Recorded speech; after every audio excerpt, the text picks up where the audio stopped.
नमस्कार दोस्तों, एग्जाम नीति के यूट्यूब चैनल पे आप सभी लोग का एक बार फिर से स्वागत है। तो आज की इस वीडियो में हम जीके के टोटल 20 क्वेश्चन करने वाले हैं।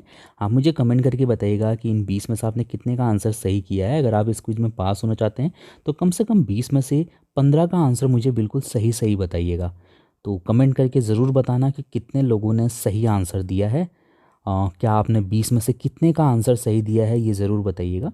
और अगर आप इसी तरीके की और वीडियोस देखना चाहते हैं तो ऊपर आई बटन पे लिंक दिए हुए हैं, आप जाके देख सकते हैं। चैनल पे आपको बहुत से हमारी क्विज़ की वीडियोस मिल जाएंगी। सो शुरुआत करेंगे पहले क्वेश्चन के साथ। हमारा पहला क्वेश्चन है कि निम्नलिखित चित्रकलाओं में से कौन सी तेलंगाना से संबंधित है। इनमें से कौन सी चित्रकला का संबंध तेलंगाना से है। इसका जो सही आंसर है वो है ऑप्शन बी वाला, यानी कि निर्मल पेंटिंग्स। ये तेलंगाना के आदिलाबाद ज़िले में बनाई जाती है निर्मल पेंटिंग, और इस पेंटिंग को बनाने में सुनहरे रंगों का प्रयोग किया जाता है। क्वेश्चन नंबर सेकंड है कि किस राज्य में राष्ट्रीय राजमार्ग की कुल लंबाई सबसे अधिक है। सर्वाधिक लंबी राष्ट्रीय राजमार्ग किस राज्य में है, ये हमें यहाँ से बताना है। इसका जो सही आंसर है वो है ऑप्शन सी वाला, यानी कि महाराष्ट्र में। महाराष्ट्र में सबसे अधिक सबसे लंबा हाईवे है। सबसे लंबी मतलब यहाँ पर किलोमीटर के हिसाब से पूछा गया है, तो सबसे अधिक जो राजमार्ग हैं लंबाई में वो महाराष्ट्र में है। उसके बाद दूसरे स्थान पे आता है उत्तर प्रदेश, तीसरे स्थान पे राजस्थान और चौथे नंबर पे आता है मध्य प्रदेश। क्वेश्चन नंबर तीसरा है हमारा कि डीडवाना झील किस राज्य में स्थित है। डीडवाना झील ये स्थित है राजस्थान में। ऑप्शन डी वाला यहाँ पर सही है। लोकटक झील पड़ता है मणिपुर में, तो ये आप यहाँ से ध्यान रख सकते हैं। आंध्र प्रदेश के अंदर भी एक झील है जिसका नाम है कोलेरू झील। ठीक है, कोलेरू झील जो है वो पड़ता है आंध्र प्रदेश में। अगला क्वेश्चन है कि क्वेश्चन नंबर चौथा कि जनगणना 2011 के अनुसार उत्तर प्रदेश के किस जिले की महिला साक्षरता सबसे अधिक है। उत्तर प्रदेश के किस जिले में महिला साक्षरता दर सबसे अधिक है। इसका जो सही आंसर है वो है ऑप्शन सी वाला, यानी कि कानपुर नगर के अंदर महिला साक्षरता दर सबसे अधिक है। इसके बाद लखनऊ, फिर उसके बाद गौतम बुद्ध नगर, फिर आता है औरैया और फिर आता है गाजियाबाद का नंबर। उत्तर प्रदेश की यहाँ पर बात हो रही है। क्वेश्चन नंबर पाँचवा है कि संविधान सभा का अंतिम सत्र कब आयोजित किया गया था। संविधान सभा का अंतिम सत्र, अंतिम जो मीटिंग हुई थी संविधान सभा की, वो हुई थी 24 जनवरी 1950 को, यानी कि ऑप्शन बी वाला यहाँ पर सही है।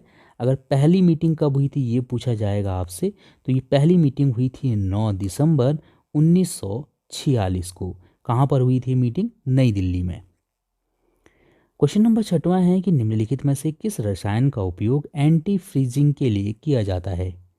एंटी फ्रीजिंग के लिए किसका उपयोग किया जाता है। तो इसका जो सही आंसर है वो है एथिलीन ग्लाइकॉल, यानी कि ऑप्शन डी वाला यहाँ पर सही है। ये किसी चीज़ को, ये जो रसायन है ये किसी चीज़ को जमने नहीं देता।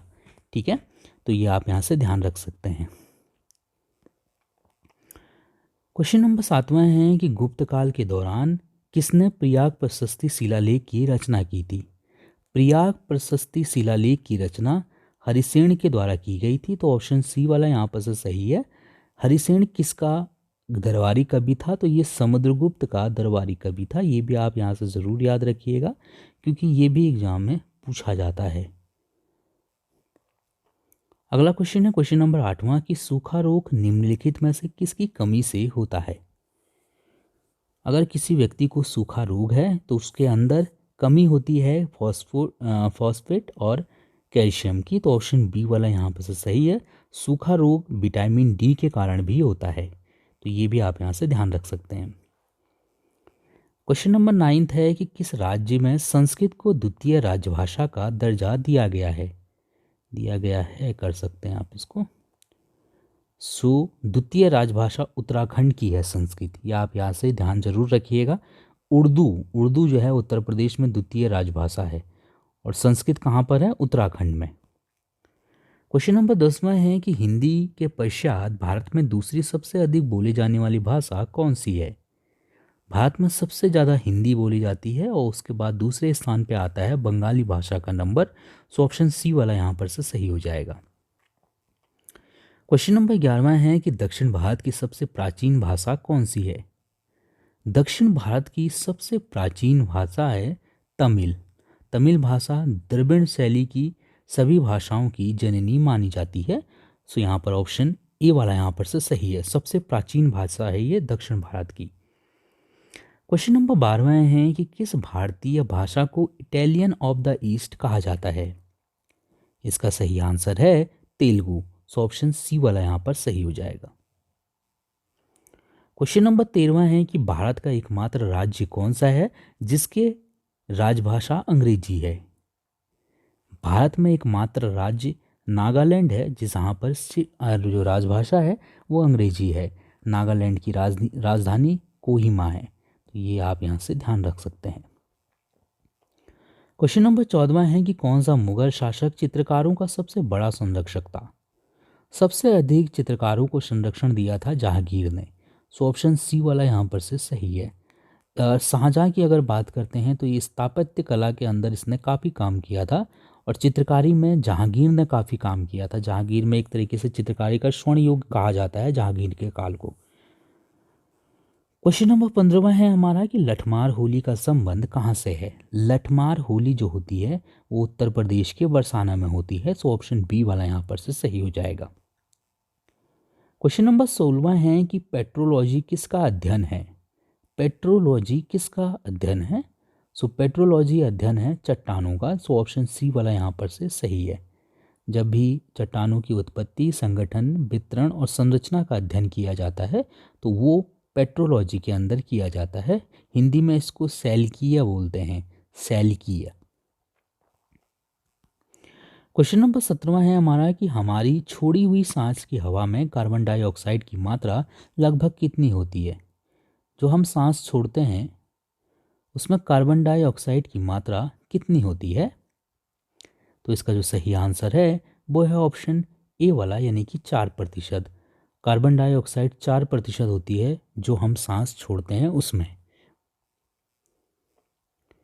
क्वेश्चन नंबर 18वां है हमारा कि नवजात शिशु की 3 माह तक के आयु के अध्ययन को क्या कहते हैं। जब किसी नवजात शिशु के 3 महीने तक उसकी आयु का अध्ययन किया जाता है तो वो कहलाता है नियोनेटोलॉजी। तो ये आप यहाँ से ध्यान रख सकते हैं, नियोनेटोलॉजी जो है उसको कहा जाता है। क्वेश्चन नंबर 19वां है हमारा कि पौधों में जल का परिवहन किसके माध्यम से होता है। पौधों में जल का परिवहन किसके माध्यम से होता है। तो पौधों में जल का परिवहन जाइलम के माध्यम से होता है। पौधों में परिवहन के लिए 2 तरीके की उत्तक होती हैं, एक होता है जाइलम, दूसरा होता है फ्लोएम। फ्लोएम के अंदर जो प्रकाश संश्लेषण के दौरान कार्बनिक पदार्थ बनते हैं उनका संलयन होता है और जल का जो परिवहन है वो जाइलम के द्वारा किया जाता है। क्वेश्चन नंबर 20वां है कि मसाला लौंग किससे प्राप्त होता है। लौंग जो है वो क्या होता है, फल, तना, जड़ या पुष्पकली। तो जो लौंग है वो एक पुष्पकली होता है यानी कि ऑप्शन डी वाला यहाँ पर से सही है। तो ये आप यहाँ से ध्यान रखिएगा। लौंग का वैज्ञानिक नाम भी एग्जाम में पूछा जाता है तो सीजियम एरोमेटिकम कहा जाता है लौंग को। तो ये आप यहाँ से ज़रूर ध्यान रखिएगा, एग्जाम में अगर आपसे पूछा जाता है तो आपको पता होना चाहिए। So thank you so much इस वीडियो को देखने के लिए। आप मुझे बताइए कि क्या इन 20 में से आपने 15 का आंसर सही दिया या नहीं दिया। हम जल्दी ही अपने अगली क्विज़ में मिलते हैं, तब तक के लिए बाय बाय।